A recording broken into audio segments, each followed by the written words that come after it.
ICR की top 5 universities हैं कौन कौन सी और उन यूनिवर्सिटीज़ में जाने के लिए आपके पास मिनिमम कितने मार्क्स होना चाहिए।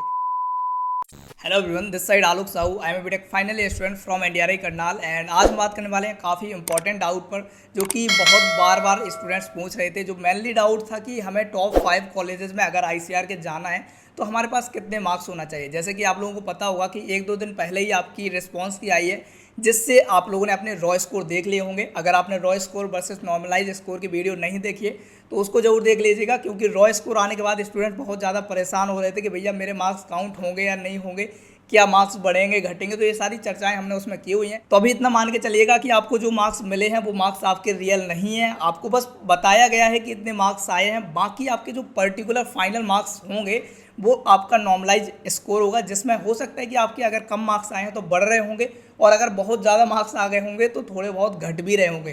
तो इन सारी चीज़ों को आपको एक्सेप्ट करना पड़ेगा। जिनके बहुत कम मार्क्स आए हैं वो टेंशन मत लो, कहीं ना कहीं आप लोगों के काफ़ी ठीक ठाक मार्क्स बढ़ रहे होंगे। अगर पेपर टफ हुआ तभी बढ़ेंगे मार्क्स, ऐसा नहीं है कि मार्क्स खुद के पहले से ही कम आए हैं क्योंकि क्वेश्चंस नहीं किए थे और पेपर सिंपल आया था, बट स्टिल आप लोग उम्मीदों में बैठे हों कि आपके मार्क्स बढ़ेंगे। तो ऐसा नहीं है, आपका पेपर टफ भी होना चाहिए। अगर टफ होगा तो मार्क्स बढ़ेंगे ऑब्वियस। अब बात करते हैं आईसीआर की टॉप 5 यूनिवर्सिटीज़ हैं कौन कौन सी और उन यूनिवर्सिटीज़ में जाने के लिए आपके पास मिनिमम कितने मार्क्स होना चाहिए। हम कैटेगरी वाइज डिस्कस करेंगे, जिससे कि आप लोगों का एक माइंडसेट तैयार हो जाएगा कि अगर मुझे इस यूनिवर्सिटी में जाना है तो एटलीस्ट इतने मार्क्स होने चाहिए। अगर उतने मार्क्स आपके पास नहीं हैं तो एटलीस्ट आपके पास क्वेश्चन नहीं आएगा कि मैं उसमें जा पाऊंगा या नहीं जा पाऊंगा। तो सबसे ज़्यादा जो कॉलेजेस के लिए डाउट आ रहे होते थे वो कॉलेज है आपका BHU, IRI Delhi, NDRI Karnal, PAU, GB Pant universities.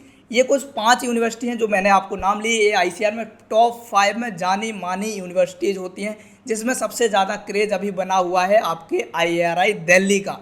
तो आईआरआई दिल्ली में बीएससी एजी बहुत अच्छे है ऑब्वियसली, बट अभी तक उनका ऑनलाइन कोर्सेज चल रहे हैं। तो उनके ऑफलाइन क्या सिनेरियो होने वाला है किसी को नहीं पता, क्योंकि उनके हॉस्टल्स अभी बन रहे हैं और यूजी उन्होंने अभी शुरू किया था, तो बहुत ज़्यादा व्यवस्थाएं वो नहीं कर पा रहे हैं। तो ऑनलाइन में क्या होता है आप लोगों को पता होगा, वो बस ऐसे ही चीज़ें चलती हैं, लेकिन ऑफलाइन में काफ़ी अच्छा हो रहा होगा आईआरआई दिल्ली।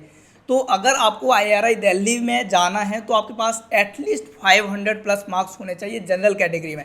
अगर हम रैंक की बात करें तो पिछले साल ऑल इंडिया रैंक 80 से पहले ही आपकी सारी सीट्स जनरल कैटेगरी में फिल हो चुकी थी आईआरआई दिल्ली की। पिछले साल 80 गई थी, तो इस साल मान के चलिए 50-60 रैंक तक ही जाएगा। तो आपके पास एटलीस्ट ऑल इंडिया रैंक 50 के अंडर आना चाहिए अगर आप जनरल कैटेगरी से हों और आईआरआई दिल्ली को टारगेट कर रहे हों। अब बात करते हैं बीएचयू की। तो बीएचयू सबसे पहले टॉप पर आता था आईसीआर में। जब से आईआरआई आया तो आईआरआई आपका टॉप हो गया और उसके बाद बीएचयू आ गया। तो बीएचयू की बात करें तो आपके पास बीएचयू पाने के लिए एटलीस्ट 490 से 500 के आसपास मार्क्स होने चाहिए। याद रखिएगा, आईआरआई दिल्ली में 520-530 मार्क्स भी जा सकते हैं। ज़रूरी नहीं है कि इतने मार्क्स पर हो ही जाएगा। आपकी सारी चीज़ें डिपेंड करती हैं आपकी रैंक पर। हो सकता है कि 500 मार्क्स में आपके 1000 रैंक आए तो बिल्कुल नहीं आपका एडमिशन हो पाएगा। जितने मार्क्स पर भी आपकी रैंक टॉप 50 के अंदर आएगी उतने मार्क्स में ही आपका सिलेक्शन होगा। 550 के आसपास भी मान सकते हैं इस बार की आपकी रैंक टॉप 50 में आए। तो जनरल कैटेगरी वाले 500 से 550 के आसपास अगर आप हों तो उम्मीद कर सकते हैं कि आपको आईआरआई दिल्ली मिलेगा। और सेम वही हाल बीएचयू का है, बहुत ज़्यादा डिफरेंस क्रिएट नहीं होगा। अगर आईआरआई दिल्ली 550 मांगता है तो बीएचयू 540 मांगेगा। कुछ 5-10 मार्क्स का डिफर ही आपको जनरल कैटेगरी में देखने को मिलेगा बीएचयू और आईआरआई दिल्ली में बीएससी एग्रीकल्चर के लिए। वहीं बात करें एनडीआरआई करनाल के लिए, तो एनडीआरआई करनाल में सिर्फ आपका बीटेक होता है। तो जो पीसीबी ग्रुप के स्टूडेंट्स हैं वो बार बार मेरे से यही पूछते हैं कि क्या वो एनडीआरआई करनाल में आ सकते हैं। तो जी नहीं, आपके लिए एनडीआरआई करनाल नहीं बना हुआ है। एनडीआरआई करनाल सिर्फ पीसीएम ग्रुप के स्टूडेंट्स के लिए है जो कि बीटेक डेयरी टेक्नोलॉजी करना चाहते हैं। एनडीआरआई में सिर्फ एक ही कोर्स है। बहुत बार तो स्टूडेंट्स ये पूछते हैं कि एनडीआरआई में बीएससी एग्रीकल्चर का क्या कट ऑफ जाएगा, तो जबकि एनडीआरआई में तो बीएससी के कोई कोर्स है ही नहीं। यहाँ सिर्फ बीटेक का एक ही कोर्स है, वो है डेयरी टेक्नोलॉजी। यानी कि यूजी में एनडीआरआई में सिर्फ 40 सीट्स हैं और वो भी सिर्फ पीसीएम ग्रुप के स्टूडेंट्स के लिए। तो अगर आप पीसीएम से हैं और एनडीआरआई को टारगेट कर रहे हैं तो आपके पास एटलीस्ट 400 से 450 मार्क्स होने चाहिए, क्योंकि जनरल कैटेगरी की अगर हम रैंक में कट ऑफ की बात करें तो पिछले साल 1000 के अंडर ही सारे जनरल की जो सीट्स थी एनडीआरआई की वो फिल हो चुकी थी।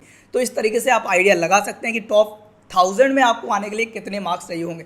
मैथ वालों को थोड़े कम चाहिए होते हैं पीसीबी वालों से, क्योंकि मैथ में नॉर्मलाइज स्कोर जब बनता है तो उनके मार्क्स बढ़ा दिए जाते हैं। क्योंकि मैथ वालों के पास टाइम बहुत कम होता है, बहुत ज़्यादा क्वेश्चन अटेम्प्ट नहीं कर पाते, तो उनके मार्क्स कहीं ना कहीं थोड़े बहुत बढ़ते हैं। तो सेम ऐसा ही रहेगा आपके पंजाब एग्रीकल्चर यूनिवर्सिटी के लिए। बाकी पंतनगर का अभी कुछ भी क्लियर नहीं है। पंतनगर अगर काउंसलिंग में पार्टिसिपेट करता है तो उसका भी इतना ही कट ऑफ जाएगा जितना कि बीएचयू से थोड़ा बहुत कम होगा, 10-20 मार्क्स कम होंगे, बहुत ज़्यादा मार्क्स डिफर नहीं करेगा, क्योंकि इनमें बहुत ज़्यादा सीट्स नहीं है जनरल की, तो उस तरीके से आपके कट ऑफ्स वेरी कर रहे होंगे। अब बात करते हैं हम ईडब्ल्यूएस और ओबीसी कैटेगरी की। ईडब्ल्यूएस और ओबीसी कैटेगरी में बहुत ज़्यादा डिफर नहीं होगा। जनरल कैटेगरी से 10 से 20 मार्क्स घटा दीजिएगा तो आपका ओबीसी का कट ऑफ बन जाएगा। तो अगर हम कहते हैं कि आईआरआई दिल्ली के लिए जनरल वालों को 550 चाहिए, तो ईडब्ल्यूएस और ओबीसी वालों को 530-540 के आसपास मार्क्स होने चाहिए, तो आपका कंफर्म हो सकता है कि अच्छा आप आईआरआई दिल्ली में जा सकते हैं।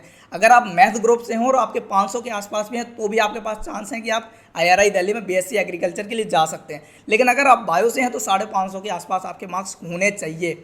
इतना हम टारगेट कर सकते हैं, क्योंकि पिछली बार का जो कट ऑफ रहा है उसके हिसाब से हम बोल सकते हैं। तो सेम ओबीसी और ईडब्ल्यूएस वालों को 540-550 चाहिए आईआरआई दिल्ली के लिए। अगर बीएचयू की बात करें तो बीएचयू के लिए आप 530-540 के आसपास रख सकते हैं।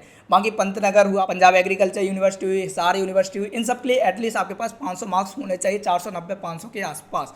अगर बात करें एससी कैटेगरी की, तो एससी कैटेगरी का जो कट ऑफ है थोड़ा लो हो जाता है, यानी कि 480-490 भी आपके पास हैं, तो भी आप आईआरआई दिल्ली और बीएचयू जैसे इंस्टीट्यूट्स को टारगेट करके रख सकते हैं कि हो सकता है कि लास्ट तक आपको वो मिल जाए। क्योंकि एससी कैटेगरी का जहाँ तक मुझे याद है, पिछले साल जब काउंसलिंग हुई थी स्टूडेंट्स की, तो उसमें एससी कैटेगरी का कुछ 800 से 900 रैंक तक भी गया हुआ था। बाकी अगर एसटी कैटेगरी की बात करें तो एसटी कैटेगरी का भी इतना ही कट ऑफ गया था, यानी कि एसटी कैटेगरी के हों या एससी कैटेगरी के हों, आपके पास मार्क्स 480, 490, 500 के आसपास हैं, तो भी आप उम्मीद कर सकते हैं कि आपको कहीं ना कहीं टॉप 5 और टॉप 10 कॉलेज में एडमिशन मिल सकता है। तो इस तरीके से आपके कट ऑफ वेरी कर रहे होंगे। अगर आपके मार्क्स इन सब में लाइक कर रहे हैं तो काउंसलिंग थोड़ा ध्यान से कीजिएगा, सारी चीज़ें अच्छे से परफेक्टली करेंगे तो आपको एक अच्छा कॉलेज मिल जाएगा।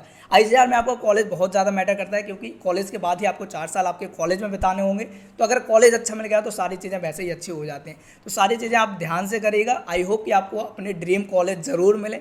बाकी किसी को कोई डाउट हो, किसी के कम मार्क्स आ रहे हो, परेशान मत होना, नॉर्मलाइज स्कोर आने दो, रैंक आने दो, सारी चीज़ें क्लियर हो जाएंगी। तो हम वैसे भी सारी चीज़ें यहाँ डिस्कस करते रहेंगे। अगर आप नए हो चैनल पर तो सब्सक्राइब कर लीजिएगा। बाकी वीडियो पसंद आए तो वीडियो को लाइक ज़रूर कीजिएगा। आई होप कि हमारी वीडियोस आपकी हेल्प कर पा रही होंगी। बाकी किसी को दूसरे टॉपिक पर वीडियो चाहिए तो आप हमें कमेंट करके बता सकते हैं, एंड हम आपके कमेंट्स को लेकर वीडियोस जरूर बना रहे होंगे, ताकि आपकी जो भी प्रॉब्लम्स हो उनके सॉल्यूशंस मिलते रहें। तो अभी के लिए इतना ही यार। बाकी जिसने अभी तक हमारा ऐप डाउनलोड नहीं किया है तो ऐप जरूर डाउनलोड कर लीजिएगा, और टेलीग्राम ग्रुप तो जरूर ज्वाइन कर लीजिएगा, ताकि जो भी काउंसलिंग की चीज़ें होगी वो सारी चीज़ें हमें यहाँ अपडेट करते रहते हैं। नीचे आपको डिस्क्रिप्शन में सारी लिंक मिल जाएंगी, तो आई होप कि वो भी आपकी काउंसलिंग में बहुत ज़्यादा हेल्प कर रही होंगी। तो अभी के लिए कट ऑफ के बारे में हम यही बात करते हैं। बाकी टॉप 10 टॉप 15 कॉलेज के बारे में भी हम आगे चलकर डिस्कस कर रहे होंगे। ऐसे यार बाकी चलते हैं, फिर मिल रहे होंगे अगली वीडियो। तब तक के लिए बाय।